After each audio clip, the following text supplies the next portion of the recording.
Yesterday we started reading the last foundation of mindfulness, contemplation of phenomena.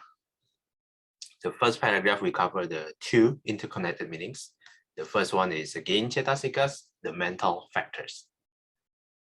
The second one is the elements of actuality, elements of reality, the ultimate constituents of experience as structured in the Buddha's teachings. There are 5 subsections, says here in the second paragraph. 5 hindrances, the first set, 5 aggregates, the second set, the 6 sense bases, inner and outer, there's the third set, 7 factors of enlightenment, fourth set, the last set is the 4 noble truths. The 5 hindrances and the 7 enlightenment factors are the Dharma in the sense of mental factors. The other 3 sets are Dharma in the broader sense of constituents of actuality, of reality.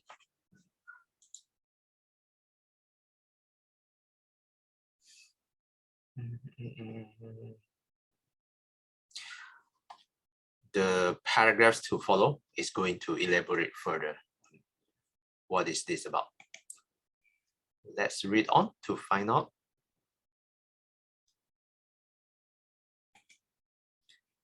The 5 hindrances and the 7 factors of enlightenment require special attention because they are the principal impediments for the 5 hindrances and aids to liberation for the 7 factors of enlightenment. Yeah, 1 match to each. 5 hindrances match to the impediments, 7 factors is matched to the aids to liberation. The hindrances, sensual desire, ill will, dullness, drowsiness, restlessness and worry, and doubt, generally become manifest in an early stage of practice, soon after the initial expectations and gross disturbances subside and the subtle tendencies find the opportunity to surface. Whenever one of the hindrances crops up, its presence should be noted. Then, when it fades away, a note should be made of its disappearance. To ensure that the hindrances are kept under control, an element of comprehension is needed. We have to understand how the hindrances arise, how they can be removed, and how they can be prevented from arising again in the future. Let's take a look at the footnotes quickly. Yeah, this is the full reference, The Way of Mindfulness by Somatera.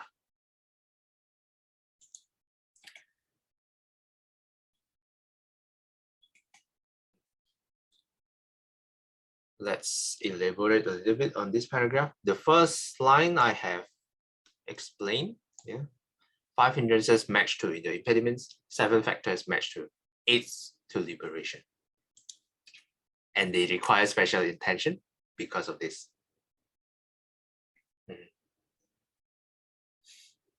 The 5 hindrances, the one we covered extensively in the chapter of right effort, the previous chapter, generally become manifest in an early stage of practice. When someone tries to meditate, these 5 hindrances will shows up and manifest.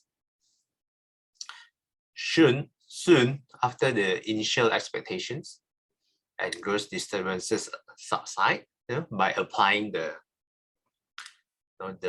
technique to counter the hindrances, the subtle tendencies find the opportunity to surface. Occasionally, it will still surface from time to time. Whenever one of the hindrances crops up, when it appears again, we should note its presence.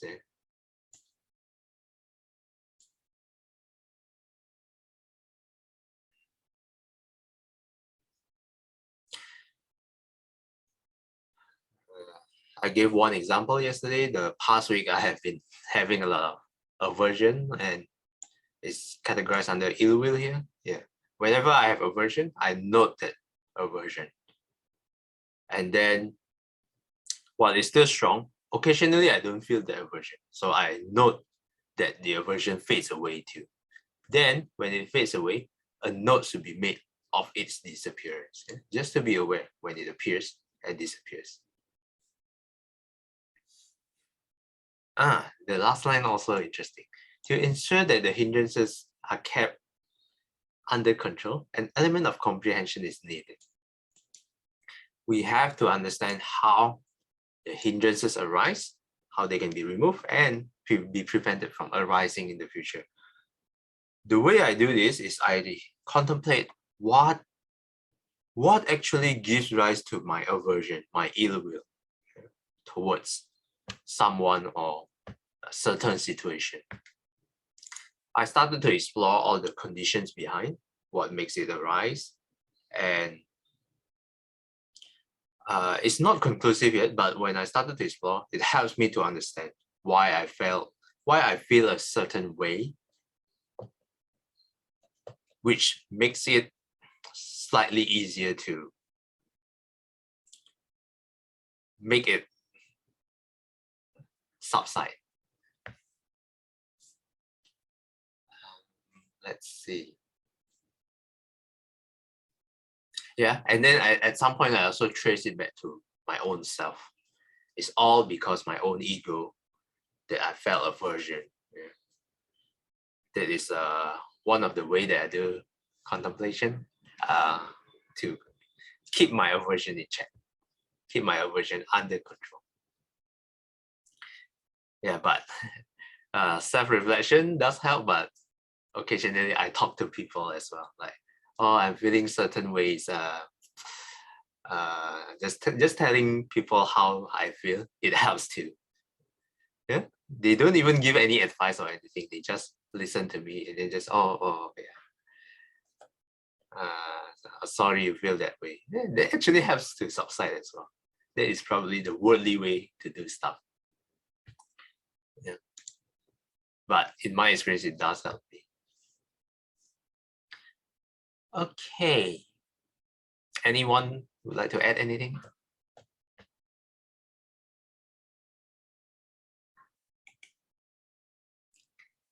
If not, let's read the last paragraph of this chapter. How about Sister Esther? Would you like to read?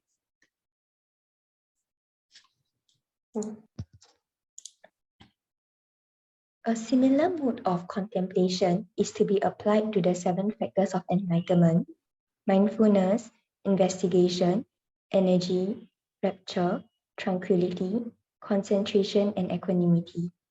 When any one of these factors arises, its presence should be noted. Then, after noting its presence, one has to investigate to discover how it arises and how it can be matured. When they first spring up, the enlightenment factors are weak, but with consistent cultivation, they accumulate strength. Mindfulness initiates the contemplative process. When it becomes well established, it arouses investigation, the probing quality of intelligence. Investigation in turn calls forth energy.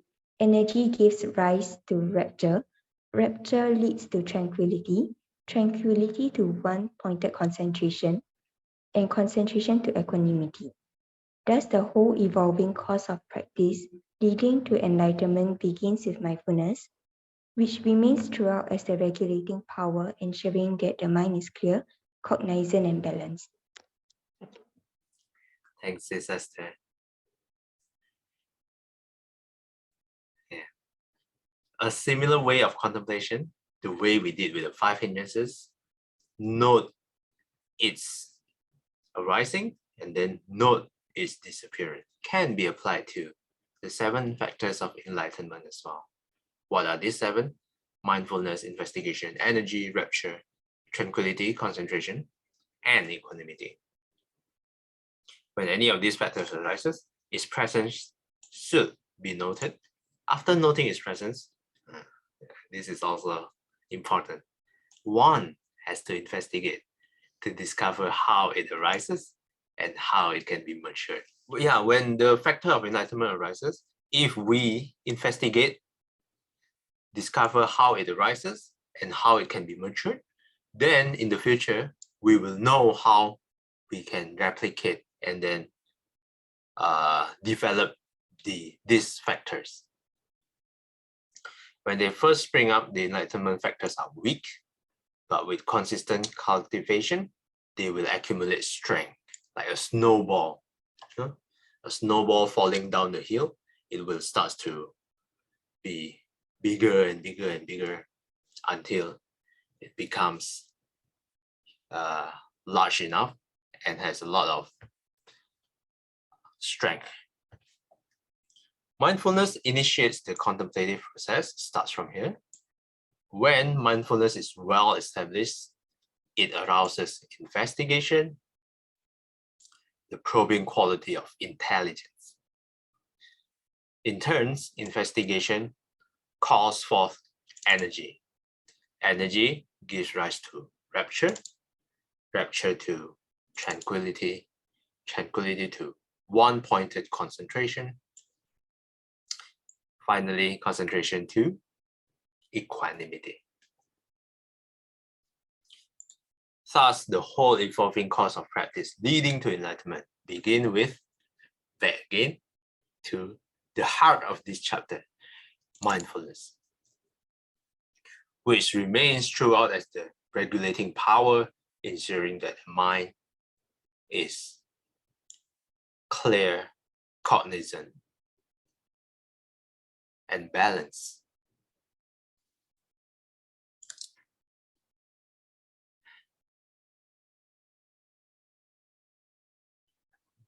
This chapter is a little bit short, only 4 paragraphs, but we will see if we can find extra materials to elaborate on this. But basically, this just talks about how the 7 factors in enlightenment, most importantly, begins with mindfulness. Today, we can stop here before we continue to the next chapter.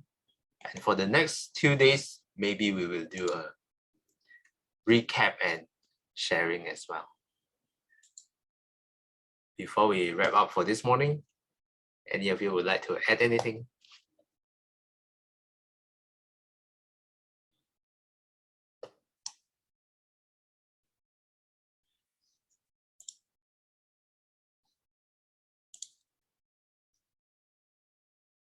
Okay, if not, we can end. Just double check on the earlier pair. Just want to go one more time, just to put inside my understanding, right? Can you go up the very first paragraph on the definition of phenomena again? Okay. Just want to grab that first. Okay. So there are 2 phenomena, which is mental factors and the constituents, components of reality, of actuality, right? That's yes. Phenomena in the mindfulness meditation topic, right? That's yes. two things, correct? Yes. And the understanding of mental factors here includes the 5 aggregates, the 5 hindrances, the 7 elements of awakening, which is more the mental factors, and the elements would be the 4 noble truths, the 6 senses, and the basis. Yes? No, the mental factors are these 2 sets. Yeah. 5 hindrances. 5 hindrances, the 5. 7 No, 5 aggregates. 7 enlightenment. Aggregates are not the mental factors here. No. Only the 5 hindrances and the 7 enlightenment factors. 5 aggregates are 受想行识, right? Right? So feeling. I don't understand why. No, sorry, 5 hindrances. 5 hindrances. Huh? Only the 5 hindrances and the 7 enlightenment factors are the first sense mental factors. Okay. You see this line over here, the one I have. What does the 5 aggregates fall under? The mental actuality. factors or phenomena? are the Phenomena. constituencies of actuality. Constituents of actuality. Okay, so the 5 aggregates fall under the factors of actuality, which is the 6 senses, the 5 aggregates, and the 4 noble truths. Yes. Yeah, Yes. so there are 2 phenomenal set aside for that. Yes. Okay. Okay. So, and then after that, when we can go, so para 3 says that, okay, we will be mindful of the 7 aids to enlightenment as the mental factors and understand the 5 hindrances, because these are the plus point and the negative points bring up in our meditation. Yes, 1 aids in our meditation, 1 hinders our mindfulness in our concentration. Yes, so these 2 are the main factors that actually affects our concentration and mindfulness. Not concentration, but mindfulness. Yes, okay. Okay, understand. Thank you so much. Just want to be clear. Okay. Yeah, no worries. Thanks a lot for the recap. Yeah. Okay, anyone else? If not, let's do a dedication. 愿消三障诸烦恼，愿得智慧真明了。普愿罪障悉消除，实是常行菩萨道。阿弥陀佛。Till we meet again, may we be guided by the Buddha, Dhamma, and the Sangha. Sadhu, sadhu, sadhu. Have an enlightened day ahead.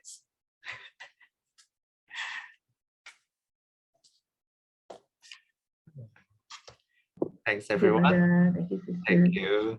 See you guys next time. Happy 冬至. Yeah, happy Happy Bye Dongche. bye. Bye bye. Bye.